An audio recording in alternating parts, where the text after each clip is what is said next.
Selamat pagi Bapak Ibu Saudara sekalian. Selamat beribadah secara online.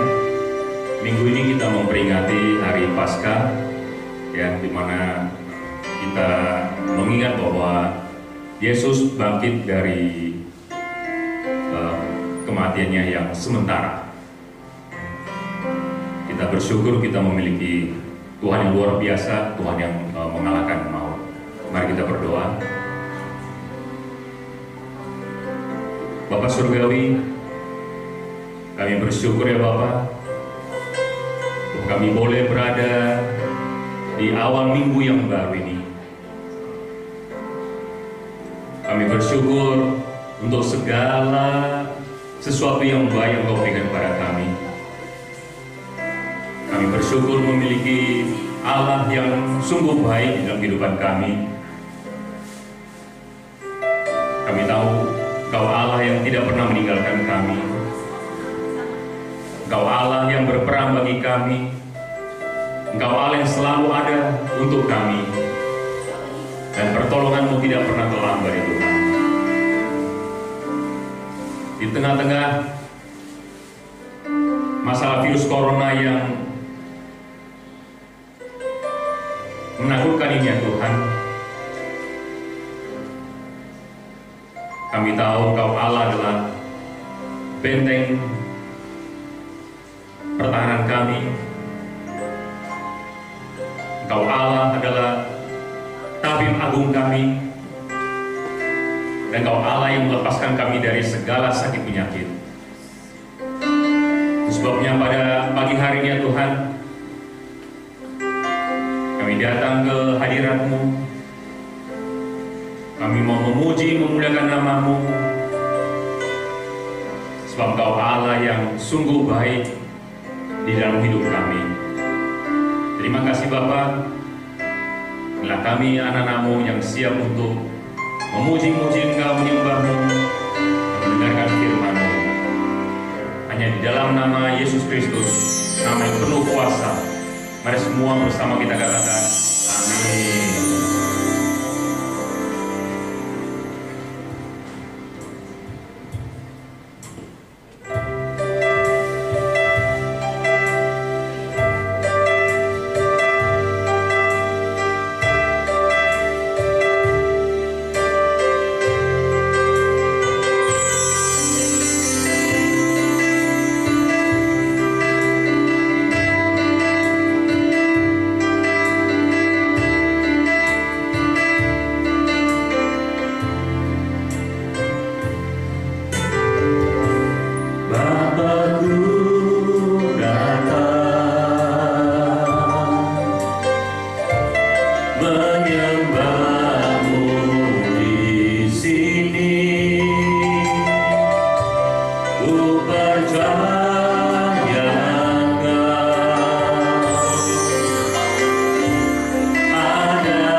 di hari Paskah ini kita akan memuji-muji nama Tuhan Allah kita yang sudah bangkit dari kubur.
Allah yang sungguh dahsyat, pencipta segala yang ada. Dari dulu sekarang sampai selama-lamanya, hanya Engkau Tuhan yang kami sembah.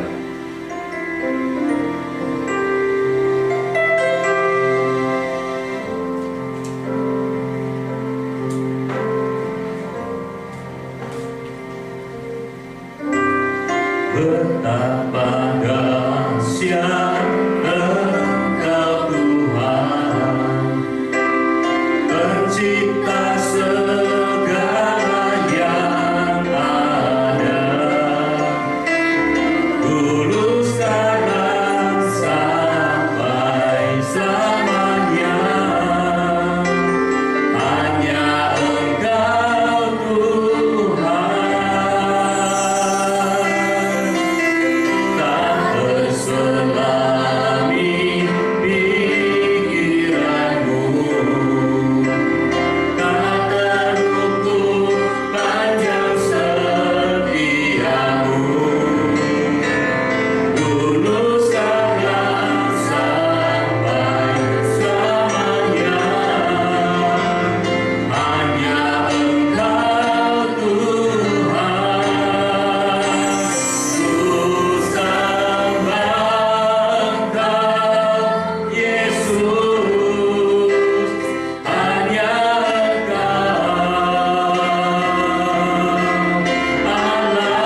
Dan kami percaya Engkau Tuhan yang bangkit dari maut. Itulah dasar percaya kami, itulah dasar iman kami. Oh, kami semua umat-umat yang diselamatkan, kami percaya Engkau juru selamat kami. Sebab Engkaulah Allah yang mengalahkan maut. Terima kasih Tuhan, terima kasih. Kalau sebentar kami akan duduk diam untuk mendengarkan firman-Mu ya Bapa. Biar Engkau mengurapi kami semua, mengurapi hamba-Mu yang menyampaikan firman-Mu, dan mengurapi kami, anak-anak-Mu. Biarlah kami boleh mempersiapkan hati kami, telinga kami, untuk mendengarkan firman-Mu, firman-Mu yang memberikan kami kekuatan, firman yang memberikan kami kelegaan, firman yang menyegarkan jiwa kami. Terima kasih Bapa yang baik, hanya di dalam nama Yesus Kristus. Amin.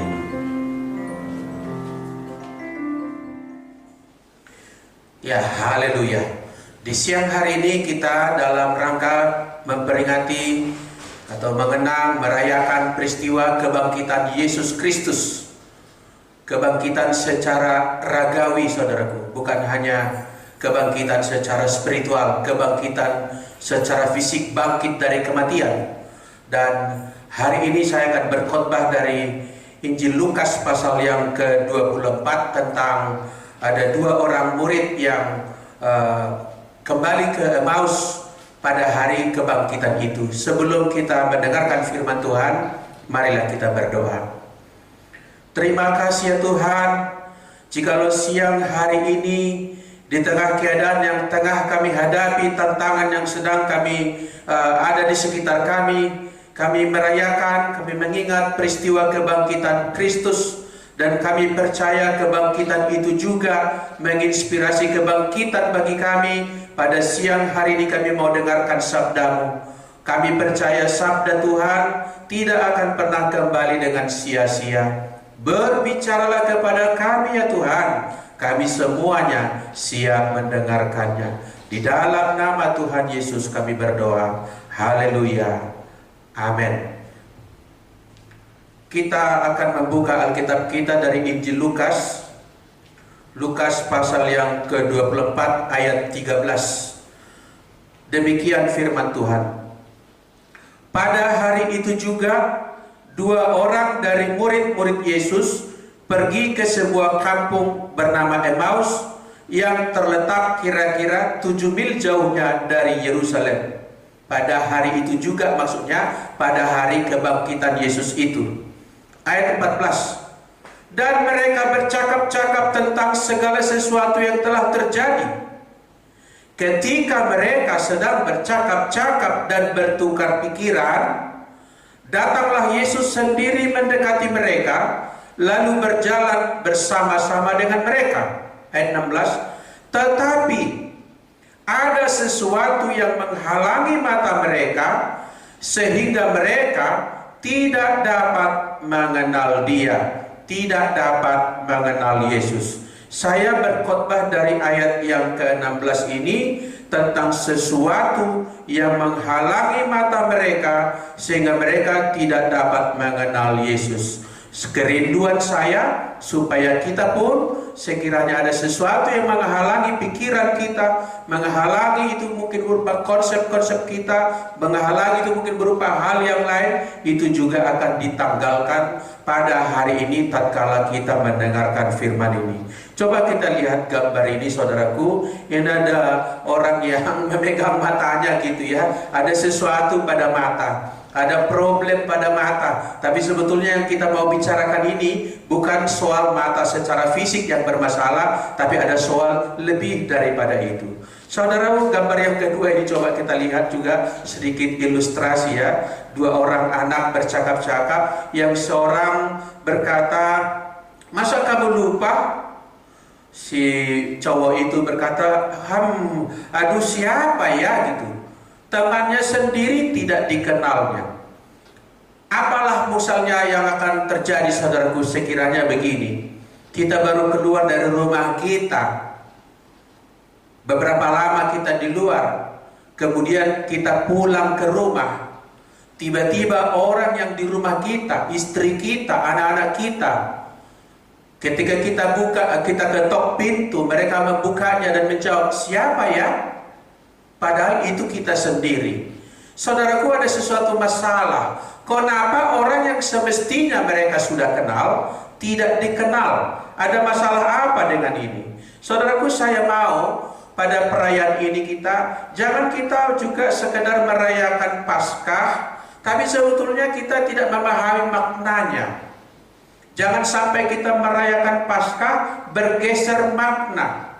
Jangan kita merayakannya juga hanya sekedar ritual tahunan. Oh, tiap tahun kita merayakan Paskah, sebagai agenda tahunan kita merayakannya, melakukan persiapan untuk itu, ritual tertentu untuk mengenai hal itu. Tidak boleh hanya sekedar itu, saudaraku. Saya mau tampilkan sekedar gambar ilustrasi juga. Ya, hari ini kita tampilkan beberapa gambar. Ini juga mungkin tradisi perayaan Paskah.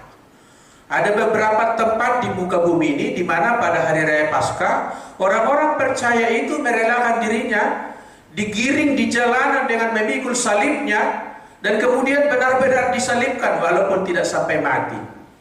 Di negara Filipina ada satu tradisi juga, saudaraku. Orang-orang memukuli, mencambuki dirinya.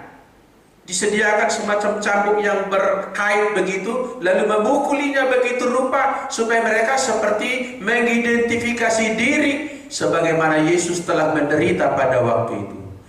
Mungkin mereka ini mengatakan, saya sedang merayakan Paskah. Tapi apakah betul itukah Paskah yang dikehendaki oleh Tuhan bagi kita? Itu menjadi sesuatu yang patut kita renungkan, saudaraku. Saudara yang dikasihi oleh Tuhan, juga misalnya mengenai hari kebangkitan, ada kebiasaan di muka bumi ini dihubungkan dengan telur Paskah. Boleh kita tanya, apa sih hubungan telur dengan perayaan Paskah? Walau mungkin ditarik garis hubungannya, tentu merupakan garis hubungan yang disambung-sambungkan. Bisa sih dimaknai. Kadang-kala juga kita mengikuti begitu tradisi itu untuk anak-anak sekolah minggu sekedar memberikan keramaian, kegembiraan. Tapi toh kita harus edukasi mereka bahwa Paskah bukan soal telur. Paskah adalah soal Yesus Kristus bangkit dari kematian. Saudaraku, kadang-kadang mereka sangat sibuk mencari telur yang disembunyikan di semak-semak, di balik rumput-rumput, sehingga jangan-jangan kalau ritual seperti ini yang kita laksanakan tahun demi tahun, saban tahun, maka kelak anak ini menjadi dewasa, maka ingatannya, memorinya tentang Paskah adalah tentang mencari telur yang disembunyikan guru sekolah minggu, sehingga dia tidak memaknai Paskah sebagaimana yang sepatutnya. Patut kita ketahui, Bapak Ibu Saudaraku yang dikasihi Tuhan, ritual-ritual yang diulangi atau kegiatan-kegiatan diulangi terutama di masa kecil itu akan terekam, tersimpan di memori kita cukup lama dan membentuk pola berpikir kita. Oleh karenanya, pada Paskah kita harus merenungkan arti Paskah itu sesungguhnya. Maka saya kali ini akan menyampaikan tentang soal apa yang menyelubungi, menutupi mata si Kleopas dan kawannya tadi, agar kita juga disingkirkan, mengalami penyingkiran daripada hal-hal yang menghalangi pandangan kita. Saudaraku, kalau boleh kita tanya, apa sih yang menghalangi si Kleopas ini dan kawannya tidak mengenali Yesus yang adalah guru mereka? Jadi boleh dibilang juga judul renungan ini adalah murid yang tidak mengenal gurunya, mahasiswa yang tidak mengenal dosennya. Ini lucu, saudaraku, tapi itu fakta. Sekali lagi, ini bukan soal mata mereka katakanlah ketutupan debu, bukan mata mereka karena begitu bengkak, tidak. Mereka berjalan, mereka melihat, mereka menyaksikan tokoh yang datang bergabung dengan mereka. Mereka juga terlibat percakapan dengan dia, dan percakapan itu pun akhirnya nyambung apa yang sedang isu viral yang mereka cakapkan. Tapi kenyataannya mereka sungguh-sungguh tidak mengenali bahwa oknum yang bergabung dengan mereka di tengah jalan ini adalah Yesus sendiri. Haleluya, saudaraku. Mari kita tidak merayakan Paskah sekedar sebuah ritual, sebagai sebuah agenda tahunan. Sering orang mengira bahwa dengan mengikuti suatu ritual atau menghafalkan, melafalkan suatu formulasi kalimat-kalimat iman, pengakuan iman atau kredo atau syahadat. Kadang-kadang orang jatuh pada pemikiran seolah-olah dengan melaksanakan itu, mengucapkan itu secara secara otomatis, maka orang itu beroleh pengenalan akan Allah, beroleh suatu hal itu sudah melakukan perayaan Paskah misalnya, hanya karena mengikuti ritual tertentu. Saudaraku, pada siang hari ini Mari kita dalami dulu, kenapa sih sampai mereka tidak mengenali guru mereka. Sebelumnya coba kita lihat gambar ini. Gambar ini saudaraku kurang lebih orang menyetir dalam suasana hujan gitu ya. Dalam suasana hujan, kaca mobilnya tertutup dengan air. Nah, pertanyaan saya, bila begini, apa yang bisa terjadi? Apa kemungkinan yang akan terjadi jika katakanlah penghalang-penghalang di kaca mobil ini tidak disingkirkan? Mungkin akan terjadi kecelakaan, mungkin akan terperosok ke dalam lubang, mungkin tidak akan melihat pergerakan-pergerakan di lalu lintas itu, mungkin akan mengalami hal yang fatal. Begitupun kalau sesuatu yang menghalangi mata kita, lebih spesifik lagi mata iman kita, mata rohani kita terganggu, kita bisa salah melihat, salah memahami, salah memaknai, dan kemudian mungkin juga salah tindakan, salah keputusan, salah respon, bahkan salah tujuan hidup. Saudaraku yang dikasihi Tuhan, kita lanjut kepada mau menelisik faktor apa sih yang membuat murid-murid tadi, 2 orang murid tadi tidak mengenali guru mereka yang sehari-hari mereka sudah biasa bergaul dan bersama-sama. Saudara, dalam prokem bahasa Indonesia ada istilah enggak ngeh, tidak ngeh gitu ya. Kalau bahasa Jawa itu ora mudeng. Ia bisa dilihat tapi tidak sadar bahwa itu dia orangnya gitu. Suatu ketika saya masuk sebuah department store mencari suatu barang yang sangat penting harus saya beli pada waktu itu. Nah, saya memasuki mall itu, pikiran saya tertuju kepada barang yang hendak saya beli itu. Itu yang selalu saya lihat di setiap etalase, di setiap bagian daripada department store itu. Saya mencarinya, mencari ke sebelah sana, mencari ke sebelah situ. Rupa-rupanya saudaraku, ketika saya sibuk ke sana dan kemari itu, kawan saya ada memantau saya dari tadi, bahkan divideokan dia. Katanya dia sudah memanggil saya tetapi tidak menyahut, sehingga kemudian dia ambil keputusan memvideokan untuk nanti membuktikan bahwa dia sudah ada di sekitar saya sejak dari tadi. Nah saudaraku, kenapa saya sampai tidak menyadari kawan saya ada di situ?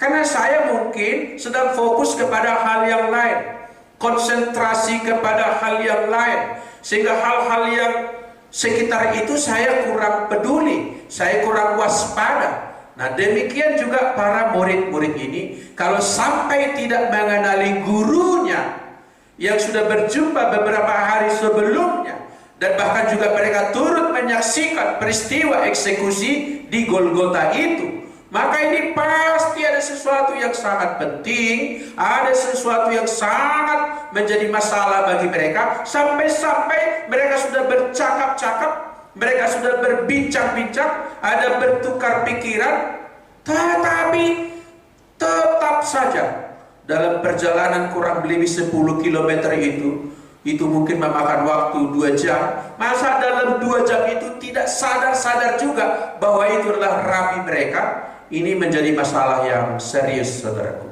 Mari kita telusuri lebih lanjut, apa sih yang menghalangi mata mereka, apa sih yang menghalangi pemandangan mereka. Coba kita lihat di ayat yang ke-21, lanjutan daripada ayat yang kita baca tadi. Ayat 21. Ini perkataan mungkin Kleopas atau kawannya yang berkata demikian.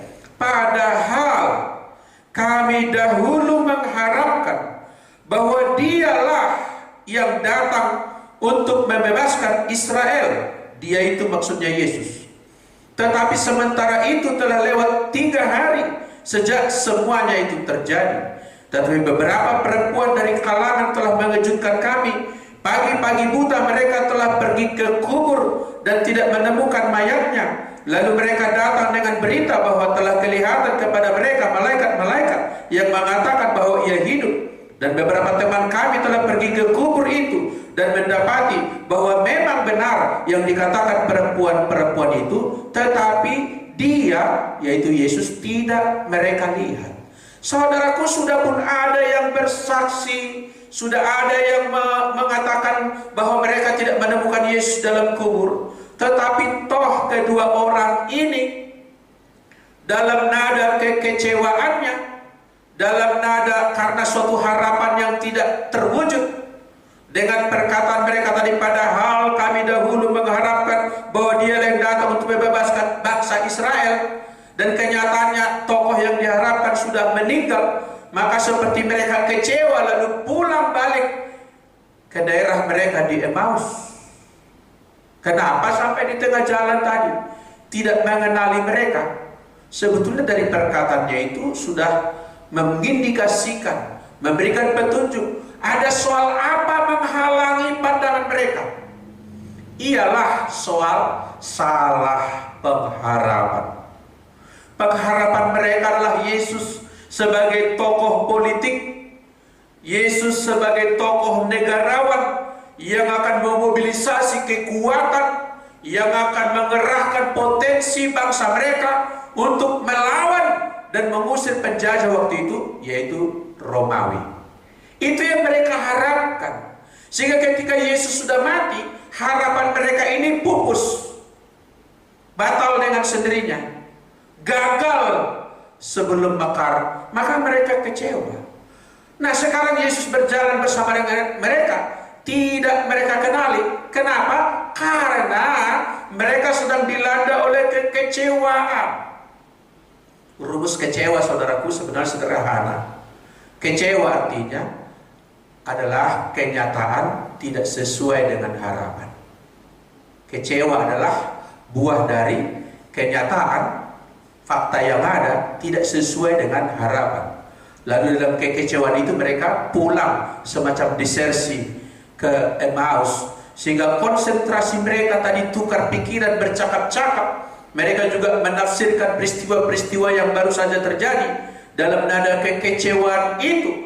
Akal sehat bisa menjadi samar, akal sehat bisa menjadi kabur, sehingga mereka, saudaraku, sampai-sampai tidak mengenali Yesus karena sedang bermasalah dengan dirinya, konsentrasi dengan dirinya, harapan-harapan dia yang sebetulnya harapannya itu salah. Yesus datang bukan untuk membebaskan Israel dari penjajahan bangsa Romawi. Yesus datang adalah untuk menggenapi apa yang sudah digariskan di Perjanjian Lama, membebaskan manusia dari perbudakan dosa. Itulah sebabnya gambaran yang konkret adalah pembebasan Israel dari tanah Mesir, tanah perbudakan. Maka kegenapannya Yesus membebaskan manusia dari perbudakan dosa. Inilah tujuan Yesus datang yang belum ditangkap oleh banyak murid-murid pada waktu itu. Saudaraku, kita masuk lebih lanjut, apalagi yang membuat penghalang di mata mereka sampai-sampai mereka tidak mengenali Yesus. Kita lihat ayat yang berikutnya, Bapak Ibu. Kita lihat ayat yang ke-25 sekarang, masih di Lukas 24. Ayat yang ke-25 saya bacakan. Lalu Yesus berkata kepada mereka, "Hai kamu orang bodoh, betapa lambannya hatimu, sehingga kamu tidak percaya segala sesuatu yang telah dikatakan para nabi." Yesus menyebut mereka sebagai orang yang bodoh, lamban hatinya. Bodoh di situ bukan bodoh secara intelektual, katakanlah, bukan berarti tidak bisa berhitung, bukan tidak bisa berarti berbisnis dan lain sebagainya. Bodoh di situ bodoh spiritual. Lamban hatinya. Sudah mendengar berita-berita dari para nabi, mendengarkan pengajaran-pengajaran itu di rumah-rumah ibadah mereka, tapi sampai hari itu pun mereka tidak ngeh juga, tidak mudeng juga bahwa Yesus ini datang untuk tujuan itu. Yesus ini datang untuk mati di kayu salib. Bahkan sebetulnya beberapa hari sebelum Yesus naik ke kayu salib itu sudah berkali-kali dia memberikan semacam pemberitahuan, woro-woro kepada murid-muridnya tentang apa yang akan terjadi.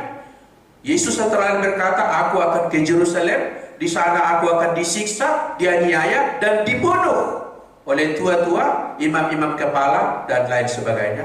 Tapi dia pun berkata, tetapi aku akan bangkit, aku akan menang, aku akan hidup. Saudaraku yang dikasihi Tuhan, pada waktu itu Kleopas dan kawannya masih dalam level bodoh secara rohani. Betul mereka beragama, betul mereka mengikut Yesus, betul mereka kagum sama Yesus, favoritisme mereka sangat nyata kepada Yesus. Tetapi firman Tuhan berkata, Bapak Ibu, di Amsal pasal 19 ayat yang kedua, tanpa pengetahuan pun sebuah kerajinan itu tidak baik. Tanpa pengetahuan, kerajinan pun tidak baik. Dalam pelajaran ilmu teologi, saudaraku, sebetulnya ada ungkapan dalam masa-masa awal belajar teologi, biasa ini dikenalkan istilah ini, fides quaerens intellectum, dari Anselmus, tapi akarnya itu sudah juga dari Agustinus, Bapak Gereja. Apa arti fides quaerens intellectum dalam bahasa Latin itu? Ialah fides itu iman, intellectum itu pengertian atau pemahaman, understanding. Maka fides quaerens intellectum artinya iman harus mengejar, harus mencari pengertian. Dan Paulus juga berkata kepada muridnya Timotius, aku tahu kepada siapa aku percaya, aku kenali dia. Dan dia memang selalu berkata, yang kurindukan ialah mengenal dia. Kita harus kenal siapa Tuhan kita. Kita harus kenal siapa Allah kita. Kita harus kenal jalan-jalan yang dikehendakinya. Kita harus kenal untuk apa Yesus datang ke dunia. Untuk menyelesaikan dosa saudara dan saya. Saudara yang dikasihi Tuhan, jadi ketahuan sekarang, apa sih yang membuat murid-murid tadi tidak mengenal Yesus guru mereka yang bergabung dengan mereka di tengah jalan? Ialah karena harapan mereka keliru dan kemudian mereka dirudung kekecewaan. Ini persoalan jiwa, persoalan batin, persoalan perasaan, dan itu bisa menggelapkan mata. Yang berikutnya, mereka bodoh dan lamban dalam pemahaman akan kitab suci. Tidak mengerti apa yang diberitakan oleh para nabi. Saudaraku yang dikasihi Tuhan, kita perluas dulu. Ada hal-hal lain yang bisa membutakan mata rohani, yaitu tulisan daripada Paulus yang membicarakan tentang kaum Yudais, orang Yahudi, dalam 2 Korintus pasal 3 ayat 14. 2 Korintus pasal 3 ayat 14. Saudaraku, 2 Korintus pasal 3 ayat 14, demikian firman Tuhan. Tetapi pikiran mereka telah menjadi tumpul. Jadi pikiran bisa tajam, bisa tumpul. Tumpul. Kenapa tumpul? Sebab sampai pada hari ini selubung itu masih tetap menyelubungi mereka. Ada selubung yang menutupi mata mereka. Jika mereka membaca perjanjian lama itu tanpa disingkapkan, karena hanya Kristus saja yang dapat menyingkapkan. Hanya Kristus saja yang dapat menyingkapkan. Dari poin ini saya mau berkata, interpretasi atau tafsir yang final terhadap seluruh tulisan para nabi, tulisan perjanjian lama, adalah tafsir dari Yesus Kristus sendiri. Para rabi-rabi, mereka juga menafsir, tapi ada yang benar, ada yang salah. Tapi tafsiran, interpretasi dari Yesus terhadap kitab suci waktu itu adalah perjanjian lama, adalah interpretasi yang final, yang sebenarnya. Jadi saudaraku, kenapa orang Yahudi yang dimaksud Paulus ini tidak mengenali Yesus sampai menyalibkannya? Karena ada selubung yang menutupi mata mereka. Selubung itu membuat mereka tidak dapat memahaminya. Di ayat yang berikutnya, saudaraku, ayat 15 dikatakan, bahkan sampai pada hari ini, hari waktu itu Paulus menulis surat itu, tentu juga bisa jadi sampai hari yang sekarang ini, ada selubung menutupi hati mereka. Lokasi selubung itu bukan di mata fisik, di hati. Di hati mereka. Hati menjadi pusat kehidupan seseorang. Itulah sebabnya kelahiran baru juga itu dikerjakan, dimulai dari hati. Sehingga pembaharuan yang ditawarkan oleh Injil adalah pembaharuan dari dalam sampai keluar. Dari dalam, kelahiran baru dari dalam. Kemudian nanti sudah dari dalam itu akan sampai kepada keluar perkataan kita, pikiran kita, sikap, memori kita, pilihan-pilihan kita, keputusan kita, bahkan tujuan hidup kita akan diubah kalau itu perubahannya dimulai dari dalam. Nah, dunia mungkin mencoba mengubah manusia itu geraknya dari luar ke dalam. Makanya ada sekolah kepribadian, sekolah komunikasi, tata krama dan lain sebagainya, dan semua hal-hal yang mengajarkan suatu moralitas mencoba menyentuh dari luar. Tapi Injil melakukan pembaharuan dari dalam, dari hati. Jadi letak selubung tadi ada di hati, saudaraku. Ayat yang berikutnya, yaitu ayat 16 ini, tetapi apabila hati seorang berbalik kepada Tuhan, berbalik, bertobat, turn back kepada Tuhan, maka selubung itu diambil daripadanya. Jadi bagaimana mata kita dicelikkan? Yaitu kita berbalik dari segala dosa kita dan sekarang datang menuruti mentaati Tuhan, maka selubung tadi diambil daripada kita. Amin, saudaraku. Orang kaum Yudais waktu itu, tapi juga termasuk hal-hal itu bisa juga terjadi di masa sekarang ini, yaitu sangat giat dengan ritualisme. Ritual kata dasarnya, ritualisme. Jadi tradisi rabbinik yang berkembang sejak kurang lebih ketika orang Yehuda kembali dari tanah pembuangan ke Yerusalem. Di situ mulai muncul para rabi-rabi yang mengajar, sebab waktu itu Nabi tidak ada yang mendengarkan suara Tuhan, tidak ada menulis lagi lanjutan daripada kitab yang sudah ada, yaitu Maleakhi. Maka tradisi rabbinik ini sangat ketat dengan ritual, upacara, padahal cara hidup mereka bertentangan. Sampai-sampai Yesus sering menghardik mereka dan berkata, "Hai kamu orang munafik, ibadahnya rajin, tetapi perilakunya bertolak belakang. Mengajarkan kasih, tapi orang tuanya diterlantarkan." Sampai Yesus berkata, "Kamu ini seperti kuburan yang dilabur putih, dari luar nampak bagus, tapi di dalamnya tulang belulang." Saudaraku yang dikasihi oleh Tuhan, jadi kita harus bertobat, melakukan kegiatan keagamaan bukan segi ritualistiknya saja. Ritual adalah ekspresi yang nampak keluar, tapi harus itu merupakan gerak dari dalam hati kita. Ada suatu gerakan, ada gerakan roh Allah di hatiku. Saudaraku yang dikasihi oleh Tuhan, hal-hal yang merupakan selubung yang ada di hati orang Yudaisme tadi adalah juga legalisme. Dari kata legal, aturan-aturan, hukum-hukum. Ya, mereka sangat berkanjang dengan ajaran-ajaran, lalu hukum-hukum. Sampai-sampai ada yang disebut Talmud. Talmud itu bukan kitab suci, tapi di samping kitab suci. Dan itu banyak sekali aturan-aturan di dalamnya. Sangat jelimet.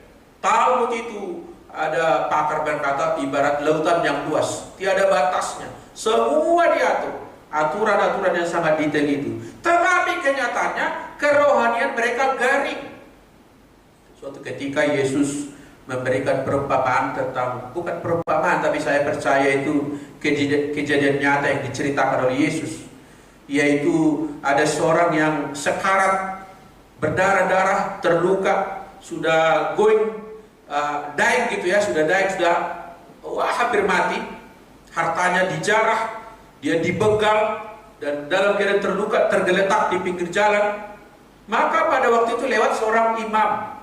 Ingat, imam adalah rohaniawan yang itu tadi ritual, legalistik. Tapi melihat orang itu tidak jatuh belas kasihan, pergi dia meninggalkannya. Demikian lewat juga seorang Lewi, hal yang sama juga, 11-12 istilah Medan. Sama saja, dilihatnya orang itu tergeletak, dibiarkan dan dia pergi. Tokoh berikutnya yang muncul, yang diceritakan Yesus adalah seorang Samaria yang tidak demikian hebat dalam urusan-urusan agamawi seperti tadi orang tadi. Profesinya pun mungkin bukanlah nabi, bukan rabi, bukan imam, profesi biasa, saya nggak tahu profesinya apa, tapi dia menerapkan kasih itu secara konkret, menolong orang itu, membawanya ke tempat balai pengobatan, pada waktu itu rumah penginapan, dan mengurusinya. Saudaraku yang dikasihi Tuhan, kadangkala ritual begitu rupa, legalistik begitu rupa, tetapi kehidupan bertolak belakang, garing kerohanian, kering kerontang, dan itu merupakan ada sesuatu selubung yang menutupi hati kita. Saudara yang dikasihi Tuhan, saya tiba pada bagian eksekusi daripada khotbah ini. Untuk apa sih? Yaitu kita mau melihat bagaimana mata Kleopas dan kawannya tadi dicelipkan. Bagaimana yang tadinya tidak kenal, kemudian sekarang menjadi kenal. Tadinya ada selubung yang menutupi mata, hatinya, itu tidak ada lagi. Bagaimana itu terjadi? Sebab kalau mereka terus buta, terhalang mata rohaninya, ya bagaimana mereka menjadi saksi kalau mereka pun matanya melihat secara samar, salah melihat dan lain sebagainya. Jadi juga kita akan melihat bagaimana mereka mengalami pemulihan, sehingga yang tadinya arah jalannya adalah meninggalkan Yerusalem, tapi ayat yang berikutnya nanti kita akan melihat segera sesudah mereka dicelipkan Tuhan Yesus, mereka berbalik lagi ke Yerusalem. Ini yang menjadi poin pengajaran kita pada siang hari ini. Mari kita ikuti ayat yang ke-26, kita baca. Ayat yang ke-26. Bagaimana mata mereka dicelipkan, bagaimana mereka mengalami pemulihan. Ayat 26 di sini dikatakan oleh Tuhan Yesus, atau saya mulai ayat 25 ulang.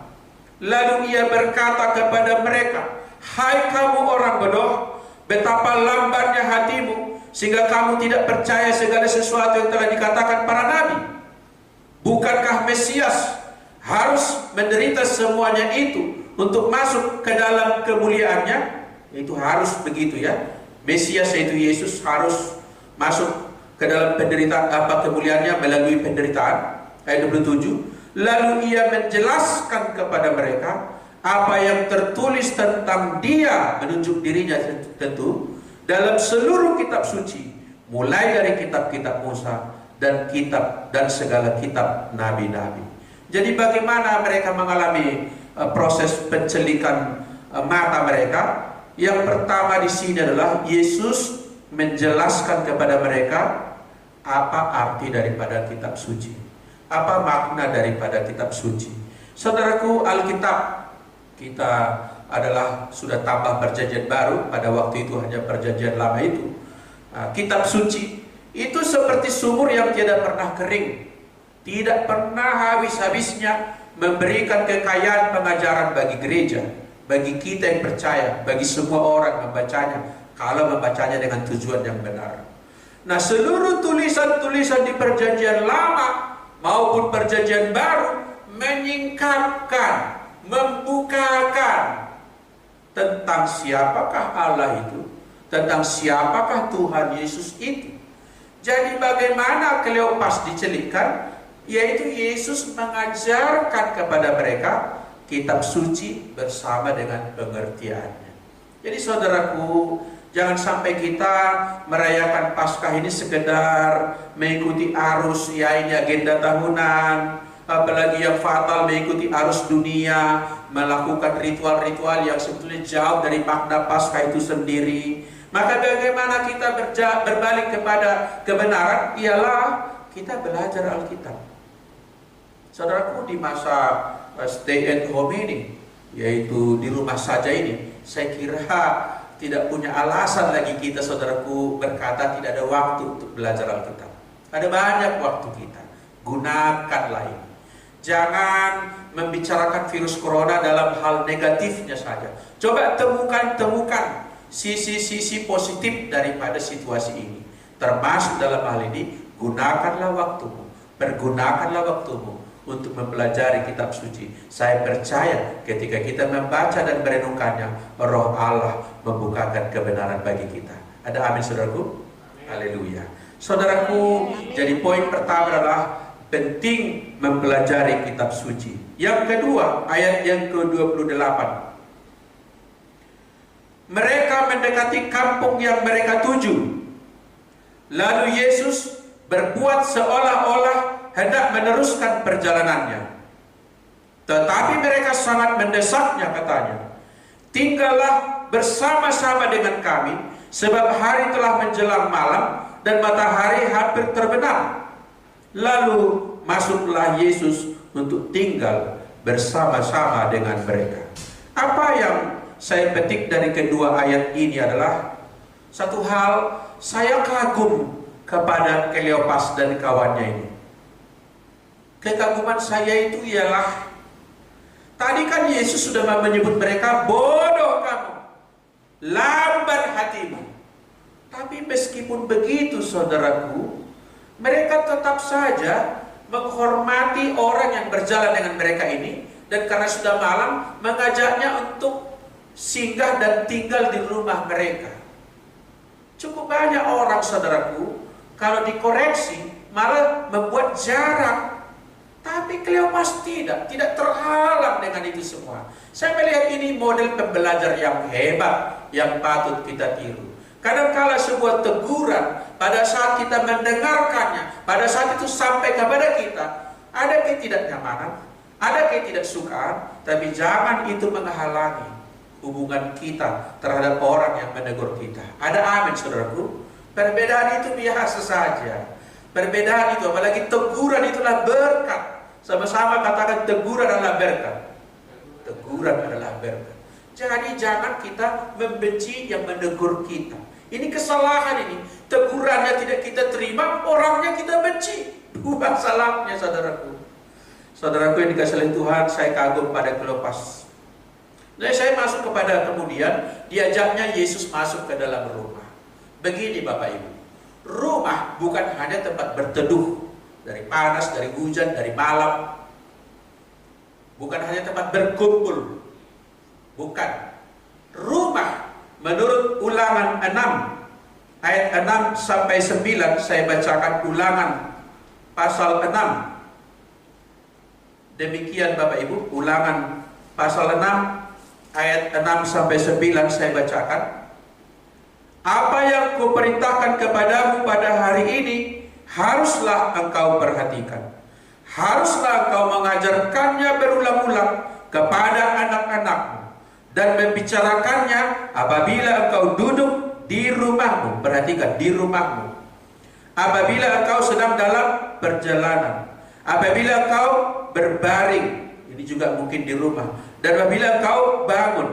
Ayat 8, haruslah juga engkau mengikatkannya sebagai tanda pada tanganmu, dan haruslah itu menjadi lambang di dahimu, dan haruslah engkau menuliskannya pada tiap pintu rumahmu dan pada pintu gerbang.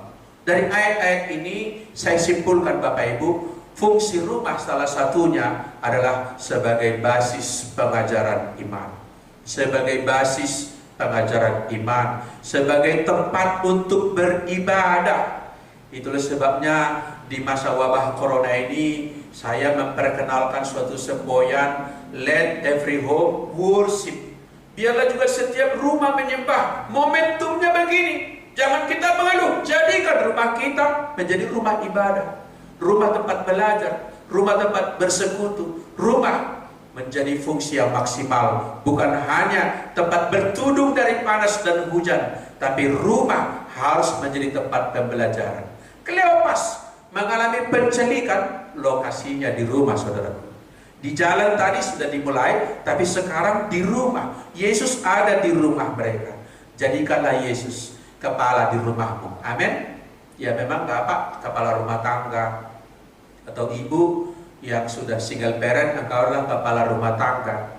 Tapi kepala di atas segala sesuatu di rumah kita adalah Kristus. Amin. Hormatilah Kristus di rumah kita. Saya percaya pemulihan akan terjadi. Amin. Pertolongan akan terjadi. Bukankah kita sudah mendaraskan Mazmur 23? Tuhanlah gembalaku, takkan kekurangan aku. Gembala itu bukan hanya di luar kandang. Gembala itu juga ketika domba-domba di kandang, itu gembalanya itu adalah berfungsi sebagai gembala bagi dia.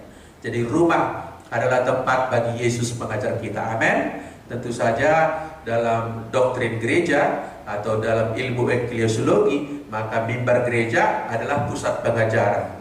Pusat yang lain adalah rumah kita masing-masing. Amin. Haleluya. Kita maju kepada poin saya yang berikutnya di ayat yang ke-30. Tetap di Lukas pasal 24 tadi di ayat yang ke-30. Demikian.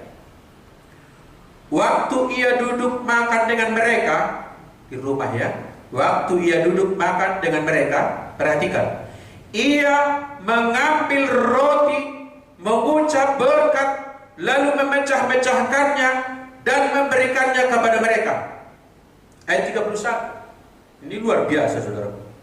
Ketika itu terbukalah mata mereka dan mereka pun mengenal dia. Kalimat berikut, tetapi ia lenyap dari tengah-tengah mereka. Sebab Yesus nanti di Injil Yohanes diperkenalkan di sana, Yesus mengunjungi murid-muridnya yang berada di sebuah ruangan yang terkunci, tertutup, dan Yesus menembusinya. Jadi segera sesudah peristiwa ini mungkin Yesus pergi ke sana secara tubuh kemuliaan. Saudaraku yang dikasihi Tuhan, kita konsentrasi dulu kepada apa yang terjadi pada ayat 30-31 ini. Begini Bapak Ibu, ada tafsiran yang mengatakan bahwa yang terjadi pada ayat 30-31 ini bukanlah perjamuan kudus. Ada tafsir begitu. Katanya ini bukan perjamuan kudus. Padahal saya mau mengajarkan bagaimana mereka dicelingkan, bagaimana penghalang di mata dan di hati mereka disingkirkan. Itu lokasinya di rumah itu dan ketika perjamuan kudus. Saya mau mempertanggungjawabkan pengajaran saya. Mengapa saya sebut bahwa peristiwa atau kejadian ini adalah perjamuan kudus, perjamuan suci? Ialah karena di situ dikatakan ayat 30, ia mengambil roti, mengucap berkat, lalu memecah-mecahkannya dan memberikannya kepada mereka, kepada Kleopas kawannya dan mungkin juga keluarga mereka yang ada di rumah itu. Ini jelas saudaraku mengindikasikan perjamuan kudus, sebab Yesus yang menjadi tokoh yang membagi roti, memecah-mecahkan roti, padahal dia tamu di rumah itu.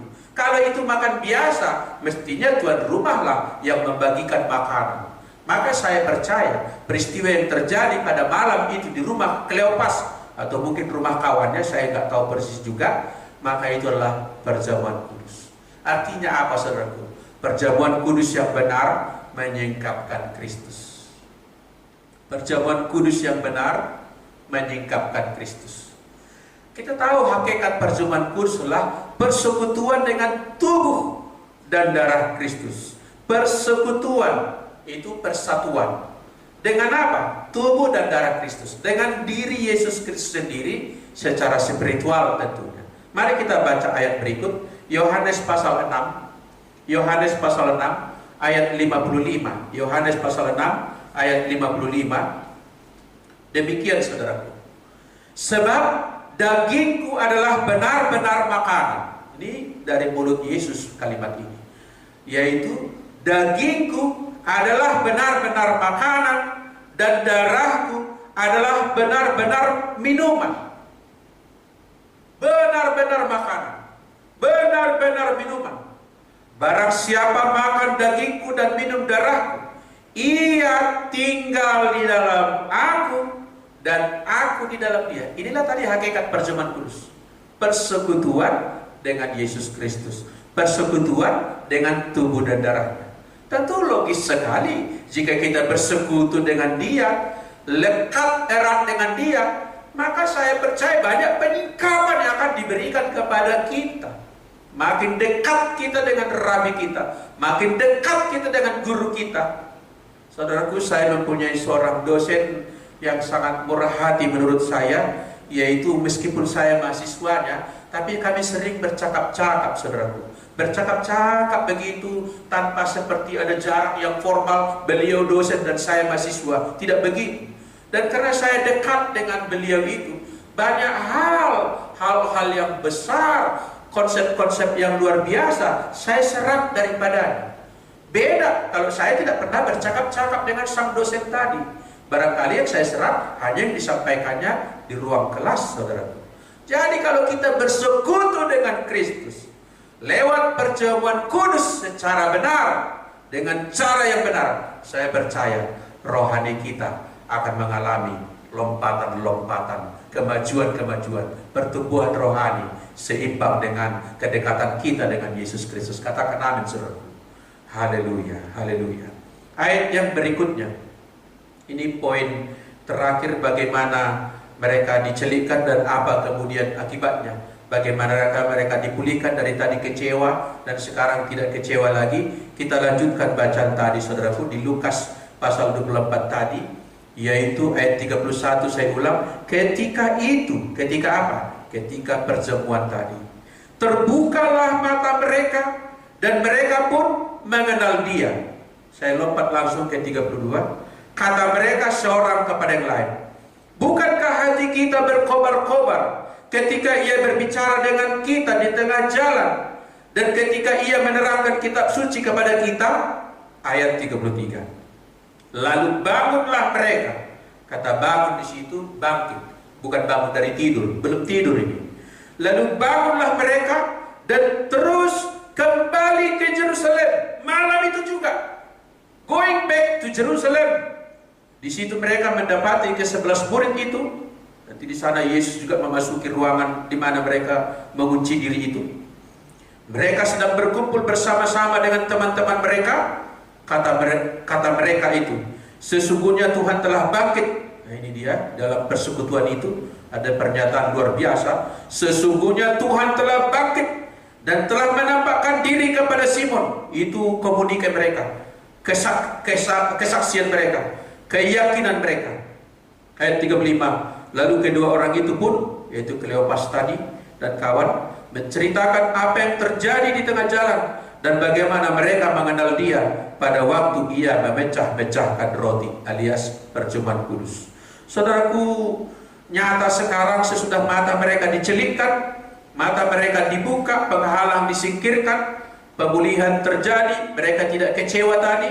Tadi arah perjalanan Yerusalem ke Emmaus, sekarang berbalik dari Emmaus, datang kembali ke Yerusalem. Saudaraku, bukan hanya menunjuk kota Yerusalemnya, tapi dengan siapa mereka bersekutu di sana, dengan murid-murid Yesus. Saya mau sampaikan poin ini adalah, jalinlah persekutuan dalam komunitas iman. Amin. Jalinlah persekutuan dalam komunitas iman. Kalau saya boleh kasih ilustrasi Bapak Ibu, kalau kita katakanlah adakan api unggun atau bakar-bakar daging gitu ya dengan api pakai kayu. Tahukah saudara bahwa api menyala kalau ada beberapa kayu ditumpuk di situ, beberapa potong kayu gitu, atau beberapa arang ditumpuk di situ, maka mereka secara bersama-sama nanti menyala. Apa yang terjadi kalau kayu itu kita ambil lalu kita singkirkan dari kerumunannya? Kira-kira Bapak Ibu tebak sekarang apa yang terjadi dengan kayu yang saya singkirkan tadi? Segera akan padam, akan mati. Apa artinya? Hati kita, iman kita berkobar. Salah satunya adalah peranan persekutuan dengan saudara seiman. Amin, saudaraku. Persekutuan dengan saudara seiman itu sangat luar biasa. Kita tidak bisa hidup seorang diri. Tidak ada kerohanian yang hebat bagi seorang yang penyendiri. Tidak ada pertumbuhan rohani yang hebat bagi orang yang egois. Semua juga dalam sebuah komunitas. Tidak baik manusia itu seorang diri. Tidak mungkin ada pertumbuhan rohani dalam kehidupan tidak beranggota gereja dimanapun, kecuali secara ekstrim. Saudara mungkin mengenal ada orang yang bertobat di pulau tertentu, di sana tidak ada gereja, tidak ada saudara seiman. Itu ekstrim, itu keadaan khusus. Jangan bawa itu kepada konteks kita. Ada orang yang berkata, aku tidak perlu menjadi anggota gereja manapun. Aku bisa sekarang searching Google, searching YouTube dan ibadah di rumah saya. Ya, memang situasi konteks sekarang itu kita lakukan. Dalam kondisi normal, kita harus sungguh-sungguh bersekutu dengan saudara seiman. Amin. Doa dan harapan kita, corona ini segera berlalu, kita akan kumpul lagi di gereja. Bedalah persekutuan secara virtual seperti ini dibanding saudara sama-sama di rohan yang sama, bertepuk tangan bersama, bernyanyi bersama, menangis bersama, memandang wajah satu sama lain. Kulihat di wajahmu kemuliaan Tuhan, ku kasihi kau dengan kasih Tuhan. Saudaraku, kita rindukan pemulihan akan terjadi pada dunia ini agar segera kita normal beribadah seperti sedia kala. Penekanan saya, jangan abaikan peran daripada persekutuan atau persaudaraan seiman. Gereja lokal adalah tempat kita dimuridkan oleh Tuhan. Ada amin saudaraku? Saya tambahkan sedikit saudaraku. Yudas, kita tahu Yudas ya, adalah seorang murid yang waktu itu juga menjadi bendahara Yesus, bendahara tim pelayanan itu.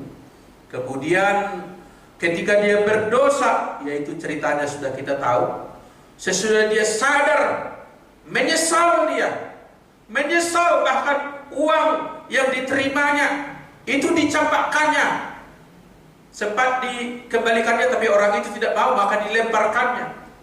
Menyesal dia. Tapi sesudah menyesal, apa yang terjadi? Yudas pergi menyingkir kepada guru, menyendiri di sana.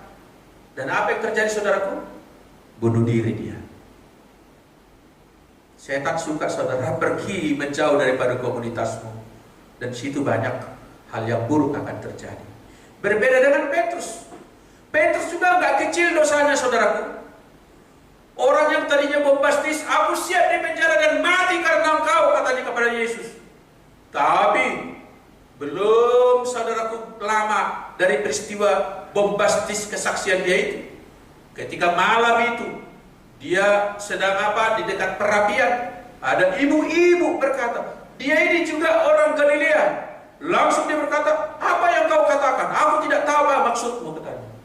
Yang lain berkata, iya betul, nyata dari dialekmu. Aku tidak mengerti, aku tidak termasuk dari bagian itu, katanya. 3 kali dia menolaknya. Dosanya cukup besar. Dosa yang sama, apalagi kalau dilakukan oleh pemimpin, sama, itu kadarnya jadi besar. Dosa yang sama, kalau dilakukan pemimpin, besar kadarnya saudaraku. Patut kita tahu ini. Dan Petrus adalah termasuk golongan pemimpin di antara rasul-rasul itu saudaraku. Besar dosanya. Tapi ketika dia sadar, dilihat oleh Yesus, dia menoleh Yesus kepadanya, lalu dia sadar, apa yang dilakukan Petrus? Dia menjumpai saudara-saudara seimannya. Dan apa yang terjadi kemudian? Petrus mengalami pemulihan. Dan Petrus ini menjadi murid yang luar biasa kemudian.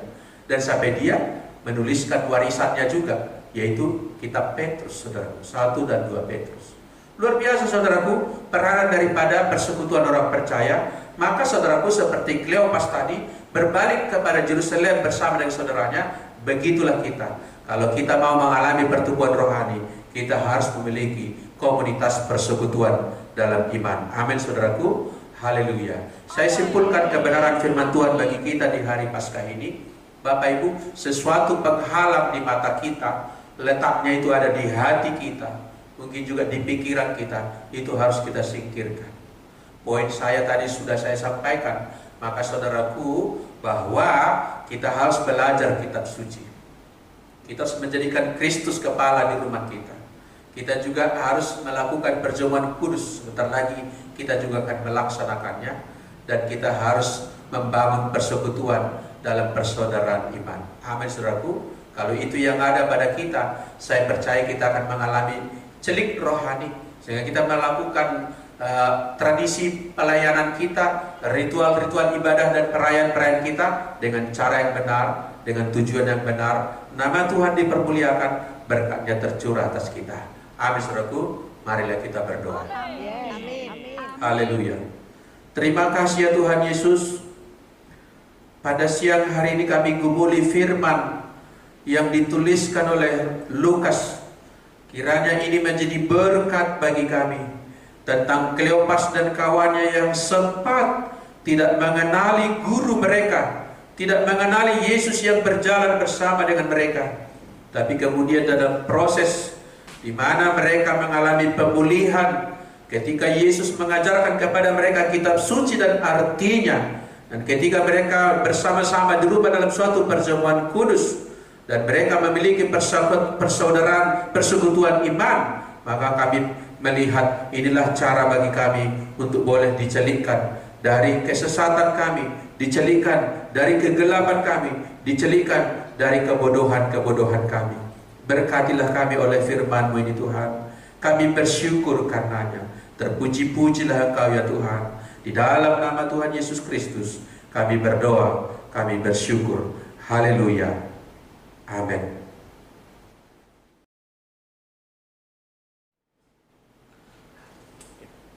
Haleluya. Saudaraku, di hari perayaan Paskah ini kita akan melaksanakan perjamuan kudus. Saudara, Bapak, Ibu, saudara sekalian yang ada di rumah tentu sudah menyiapkan roti dan anggur atau penggantinya yang mungkin diambil dari gereja atau menyiapkan sendiri di rumahnya. Mari siapkan itu saudaraku, persiapkan di tempat ibadah kita masing-masing di rumah. Haleluya. Haleluya. Bapak Ibu, sebelum kita menerima perjamuan kudus, saya sampaikan sedikit pengajaran tentang perjamuan kudus ini. Begini Bapak Ibu, Paskah orang Yahudi sampai hari ini, yang bukan Kristen tentunya, itu adalah perayaan mengingat kepada perbuatan Tuhan yang membawa mereka keluar dari perbudakan Mesir. Ya, kita tahu sesudah dijatuhkan 10 kali tulah di Mesir pada malam terakhir itu, yaitu pada malam terakhir itu di Mesir mereka makan domba Paskah yang diolah dan darahnya diolesi di setiap ambang pintu rumah mereka, dan terjadilah keajaiban. Rumah-rumah mereka dilindungi oleh Tuhan, dan setiap rumah yang lain di Mesir yang tidak ada tanda darah mengalami duka cita. Semua anak sulung tiap-tiap rumah mati pada malam itu juga. Saudaraku, itulah yang dikenang oleh orang Yahudi dalam perayaan Paskah mereka, dan itu dikembangkan juga, dilanjutkan, diperluas kepada peristiwa seluruhnya, termasuk pembebasan melewati Laut Merah dengan laut yang terbelah waktu itu. Itulah heroik yang mereka ingat, yang mereka kenang tentang Tuhan membebaskan leluhur mereka, dan pengenangan mereka itu mereka lakukan sampai sekarang dalam ritual Paskah mereka. Nah, saudaraku, Yesus pada waktu itu dalam hari raya Paskah Yahudi itu juga berada di kota Yerusalem, dan juga nanti dia itu disalibkan bertepatan dengan perayaan Paskah. Nah, malam sebelumnya saudaraku, Yesus itu mengadakan perjamuan Paskah. Perjamuan Paskah itu mereka lakukan di sebuah rumah. Di rumah, lalu Yesus tidak merayakan Paskah di Bait Allah. Ini juga menjadi titik awal bahwa kita tidak lagi melanjutkan Paskah di Bait Allah atau cara orang Yahudi. Maka Paskahnya orang Kristen, ya memang yang tadi mengingat peristiwa pembebasan dari Mesir itu akarnya, tapi realisasinya bagi kita, Paskah kita adalah pembebasan Tuhan terhadap kita manusia berdosa lewat kematiannya dan kebangkitannya. Amin saudaraku. Itulah Paskah kita. Saudaraku, Yesus pada perayaan perjamuan Paskah tadi memberikan roti dan anggur kepada murid-muridnya sambil menunjuk dirinya dan berkata, inilah tubuhku, inilah darahku. Tubuhku benar-benar makanan, darahku benar-benar minuman. Makan dan minumlah, kamu beroleh hidup yang kekal, pada akhir zaman kamu dibangkitkan. Itulah janjinya, itulah rahasia daripada perjamuan kudus yang begitu besar itu. Haleluya, kita akan melakukan sakramen perjamuan kudus. Saudaraku yang dikasihi oleh Tuhan, saudara menyiapkan roti dan anggur masing-masing.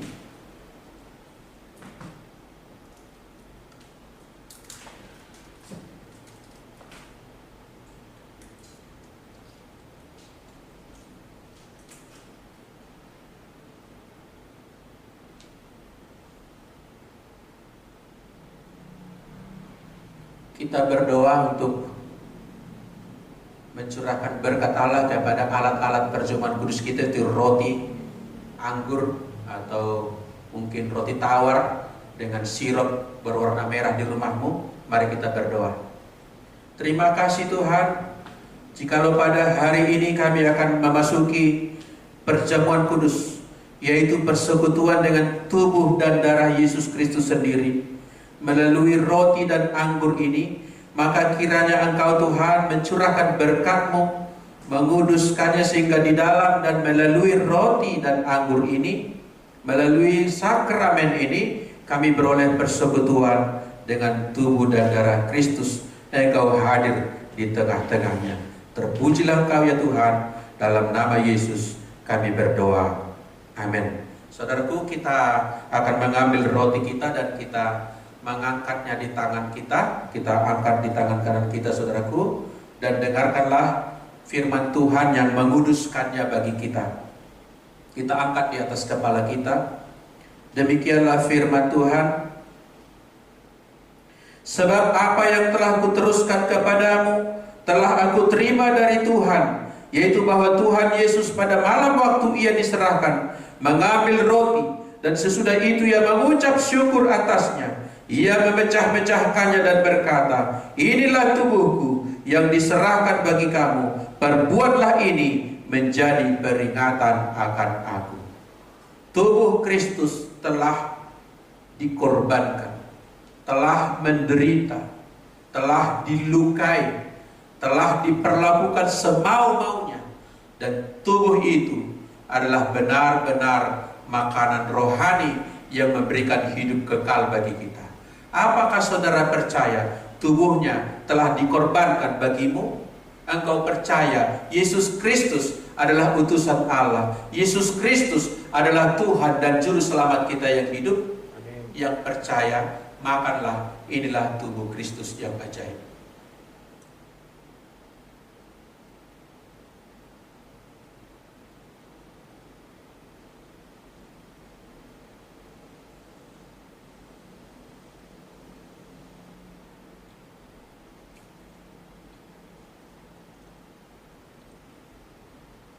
Kita siapkan cawan atau gelas perjamuan kudus kita yang berisi sirup warna merah atau anggur, atau mungkin teh manis tapi tanpa gula, yang dikuduskan untuk menjadi alat sakramen ini. Dan angkatlah, dengarkanlah firman Allah yang menguduskannya. Demikian juga ia mengambil cawan sesudah makan, lalu berkata, cawan ini adalah perjanjian baru yang dimeteraikan oleh darahku. Perbuatlah ini setiap kali kamu meminumnya menjadi peringatan akan aku. Saudaraku, makan dan minum roti dan anggur ini bukan makan dan minum biasa, tapi ini perjamuan suci. Kita lakukan dengan mengingat, mengenang, memorize, mengaktifkan ingatan itu, menghadirkan peristiwa itu saat ini. Sehingga saya sudah mengajarkan perjamuan kudus kita tidak berdiri sendiri. Ini tersambung kepada peristiwa salib itu sendiri.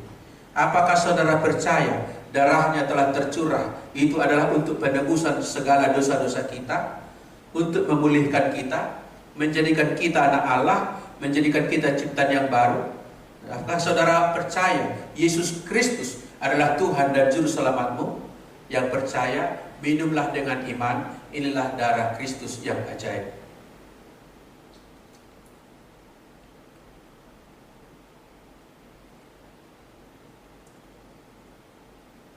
Haleluya, haleluya. Kita merenungkan sejenak, saudaraku, dalam sikap doa. Haleluya.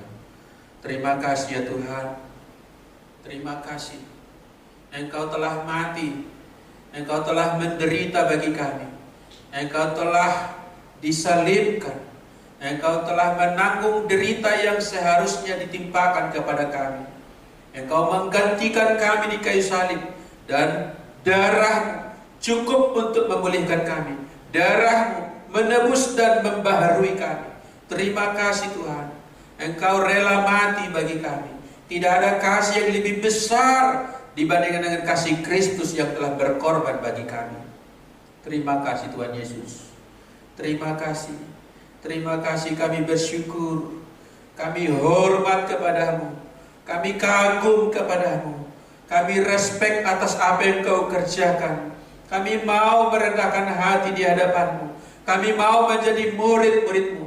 Kami mau menjadi murid yang dicelikkan. Kami mau menjadi murid yang mengenal Engkau. Kami mau menjadi murid yang taat, menjadi bertumbuh serupa seperti Engkau, melakukan tugas-tugas yang Kau tugaskan kepada kami. Terima kasih Tuhan. Terima kasih Tuhan. Kami percaya tubuh dan darah-Mu itu adalah untuk keselamatan kami, juga untuk kesembuhan kami, juga untuk pemulihan kami. Sesungguhnya kami percaya Engkau ada di dalam kami dan kami ada di dalam Engkau. Penjagaanmu sempurna, pemeliharaanmu ajaib. Engkau melindungi kami. Terpujilah Engkau ya Tuhan. Kami bersyukur, kami berterima kasih untuk Engkau.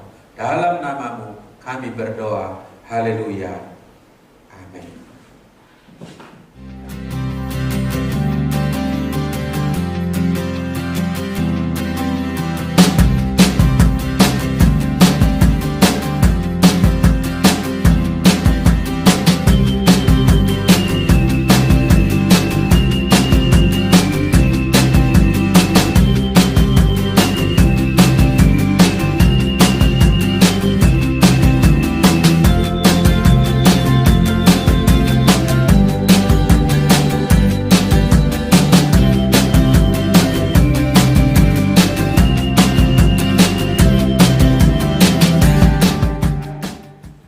Tiba pada bagian akhir ibadah perayaan Paskah kita ini pada hari Minggu ini, dan kita akan mengakhiri ibadah kita dengan menerima berkat dari Tuhan Allah kita. Namun sebelumnya kita akan melafalkan, menaikkan doa seperti diajarkan Tuhan Yesus kepada murid-muridnya. Marilah kita berdoa. Bapa kami yang di sorga, dikuduskanlah namamu, datanglah kerajaanmu, jadilah kehendak-Mu di bumi seperti di sorga. Berikanlah kami pada hari ini makanan kami yang secukupnya, dan ampunilah kami akan kesalahan kami, seperti kami juga mengampuni orang yang bersalah kepada kami. Dan janganlah membawa kami ke dalam pencobaan, tetapi lepaskanlah kami daripada yang jahat, karena Engkaulah yang punya kerajaan, dan kuasa, dan kemuliaan, sampai selama-lamanya. Amin. Saudaraku yang dikasihi Tuhan dimanapun berada, sebelum kita akhiri ibadah kita, bukalah hatimu, arahkanlah pikiranmu tertuju kepada Tuhan Allah kita, sumber segala kebaikan, dan terimalah dengan iman berkat Tuhan turun atasmu. Tuhan memberkati engkau dan melindungi engkau. Tuhan menyinari engkau dengan wajahnya dan memberikan engkau kasih karunia. Tuhan menghadapkan wajahnya kepadamu dan engkau beroleh damai sejahtera. Kembalilah kepada aktivitasmu dan terimalah rahmat yang sempurna dari Bapa kita pencipta langit dan bumi, dan anugerah yang istimewa di dalam Yesus Kristus anaknya yang tunggal, Tuhan dan Juru Selamat kita, serta persekutuan daripada Allah Roh Kudus senantiasa beserta kita, menyertai kita mulai saat ini, esok dan sampai selama-lamanya. Tuhan memberkati kita. Haleluya, haleluya, amin. Salam saudaraku, selamat Paskah. Tuhan memberkati kita. Amin.